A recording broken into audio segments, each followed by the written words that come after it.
નમસ્કાર મિત્રો, વેધર ઇન્ફોર્મેશનમાં આપનું સ્વાગત છે અને હું છું પરેશ। ખાસ કરીને આ વિડીયો આપણે માહિતી આપવાની છે પવન, ઝાકળ, લૂનો પ્રકોપ અને હાઈ ટેમ્પરેચર વિશે ખૂબ અગત્યની માહિતી આપવાની છે। સૌપ્રથમ તો આપને એ જણાવી દઉં, ઘણા સમયથી આપણે એક અનુમાન આપ્યું હતું કે 9 થી 13 માર્ચ 2026 વચ્ચે તાપમાનનો એક જે શરૂઆત છે, તાપમાનનો પારો છે ઊંચો જઈ શકે છે। ખાસ કરીને વર્ષ 2026નો જે ઉનાળો છે એમાં પ્રથમ જે હીટ સ્ટ્રોક છે એ જોવા મળી શકે છે અને એ હીટ સ્ટ્રોકની ગઈકાલે 9 તારીખથી શરૂઆત થઈ ચૂકી છે। હવે આમ જોવા જઈએ તો સંપૂર્ણ વાત કરીએ એમાં પવનની જે ઝડપ છે એ નોર્મલ રહેવાની છે। અત્યારે પણ 12થી લઈને 14 કિલોમીટર પ્રતિ કલાકની ઝડપે પવન ચાલી રહ્યો છે અને આવનારા 8 દિવસ સુધી આ જ પ્રકારનો પવન રહેવાનો છે। પવનની ઝડપમાં કોઈ વધારો નથી થવાનો। સાથે પવનની જે દિશા છે હવે બદલાઈ ચૂકી છે। મોટા ભાગના વિસ્તારોની અંદર પશ્ચિમના પવન થઈ ગયા છે, કોઈ જગ્યાએ હજુ ઉત્તર પશ્ચિમના પવનો છે અને સાથે જે ઝાકળનો રાઉન્ડ છે છેલ્લા 2-3 દિવસથી જોવા મળતો હતો એ આપણે જે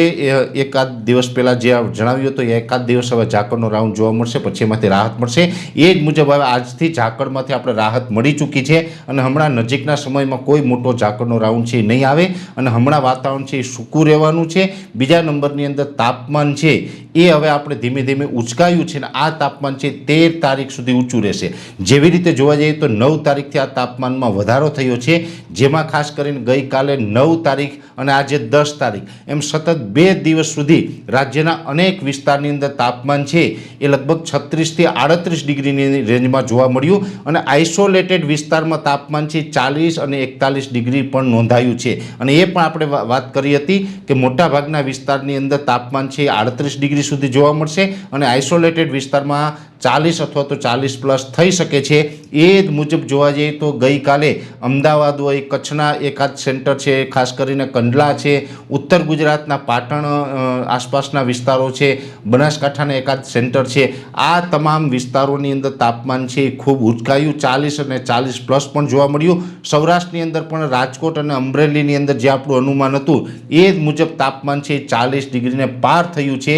હવે આ 2 દિવસ આપણે સતત 40-41 ડિગ્રી તાપમાન જોવા મળ્યું। આવતીકાલે 11 તારીખે પણ રાજ્યના મોટાભાગના વિસ્તારની અંદર તાપમાન છે 36થી 38 ડિગ્રીની રેન્જમાં જોવા મળશે અને આઇસોલેટેડ વિસ્તારમાં તાપમાન 40-41 ડિગ્રી રહી શકે છે। એટલે આવતીકાલે 11 તારીખે એટલે 11 માર્ચ 2026ના રોજ પણ તાપમાન અત્યારે જે રીતે જોવા મળી રહ્યું છે એ રીતે યથાવત રહેવાનું છે।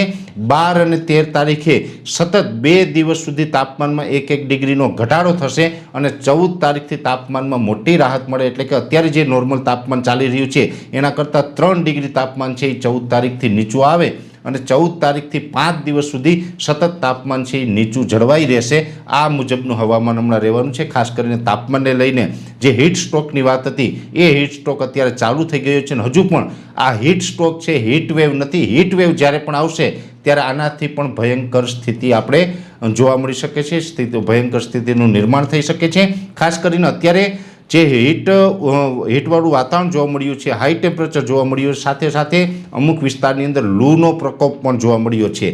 એટલે હાઈ તાપમાન અને લૂનો પ્રકોપ જોવા મળ્યો છે અને અત્યારે જે સૂકું હવામાન ચાલ્યું છે આને કારણે જે જમીનમાં પાણીના તળ છે એ પણ નીચે જઈ શકે છે।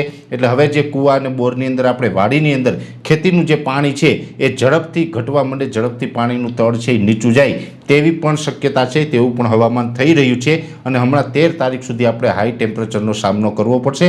ત્યાર પછી 2-3 ડિગ્રીની રાહત મળશે અને એ પછી જે આ 4-5 દિવસની રાહત મળશે એ પછી ફરીથી જે નવો તાપમાનનો રાઉન્ડ ચાલુ થશે એની અંદર લગભગ આ રાઉન્ડ કરતાં પણ વધુ તાપમાન ઊંચું જાય તેવી શક્યતાઓ છે। એટલે ખાસ કરીને ઝાકળ હોય, પવન હોય, લૂનો પ્રકોપ હોય કે તાપમાન હોય, તમામ માહિતી છે એ આ વિડીયોની અંદર આપવાનો પ્રયત્ન કર્યો છે। વિશેષ માહિતી છે નેક્સ્ટ વિડીયોમાં આપવામાં આવશે। અત્યારે આ વિડીયોની અંદર એટલું જ। અંતમાં દરેક મિત્રોને વિનંતી રહેશે વિડીયોને લાઇક આપીને દરેક ગ્રુપમાં શેર કરી દેવો। જો તમે અમને યુટ્યુબ ઉપર જોઈ રહ્યા હોય તો ચેનલને સબસ્ક્રાઈબ કરજો, ફેસબુક ઉપર જોઈ રહ્યા હોય તો પેજને ફોલો કરજો। નમસ્કાર।